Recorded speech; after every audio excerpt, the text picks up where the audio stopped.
Hi there, my name is Brooks Lampe. I am a professor of English and writing. I run the writing program here at George Fox University.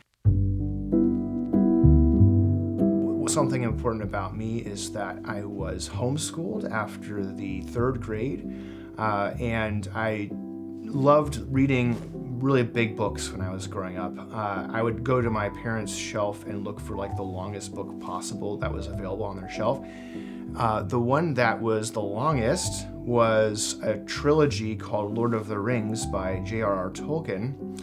And I will never forget, I think I was about 9 or 10, and I was reading the Fellowship of the Ring, and I had just gotten to the part where Frodo was on the top of Weathertop and who had been stabbed by a ring wraith.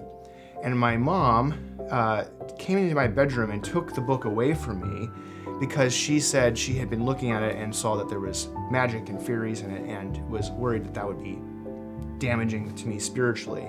So she took the book away right after Frodo got stabbed by the ring wraith. I was really disappointed and frustrated. And sure enough, a few months later, she went to a Christian homeschool conference and met an English professor and got the okay that these were actually great Christian books, great Christian literature. But from that experience, I kind of always wanted to find out more about what made some books and some literature spiritually edifying for us and which ones didn't. And that's sort of maybe the beginning or one of the beginnings of how I became interested in literature and wanted to become a person who read and thought about books for a living.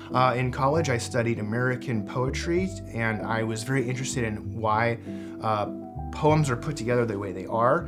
I think that one of the most interesting things about poetry is that you can place images really close next to each other that are so different from each other, and it actually says something or does something. Something about my faith that's really important is that when I was just out of college, I had grown up in an evangelical family, and when I was out of college, I decided to convert to Eastern Orthodoxy. And this is a great, rich tradition that developed in the early church primarily in Eastern Europe and in Asia and Africa. It's a very fascinating tradition. I found a church that a lot of folks like myself were trying out this new faith tradition, and I thought it really answered some big questions for me, and so I decided in my mid-20s to do that, and it's been a profound journey for me. I think of the last 10 or 15 years of my life, that has become very formative for me, and I've thought about my faith in a very different way going through that process.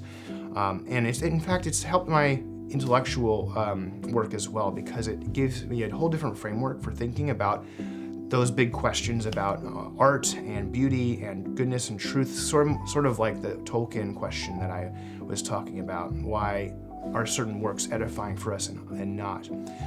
So my faith has become very important to me, and I enjoy talking and sharing and fellowshipping with others about that. I love George Fox University.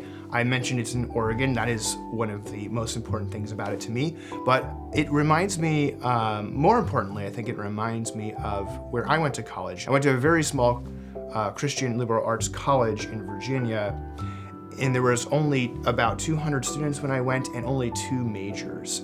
And so I found it very intense, very socially vibrant. We all were very connected like a big family, and I sense and see that same kind of energy here at George Fox, and so I recognize it. I also see what the students are going through, and I feel like the same kinds of families and the same kind of students represent Fox, and so I feel like I understand and have empathy for and desire to walk through the questions and the journey that the students are working through here.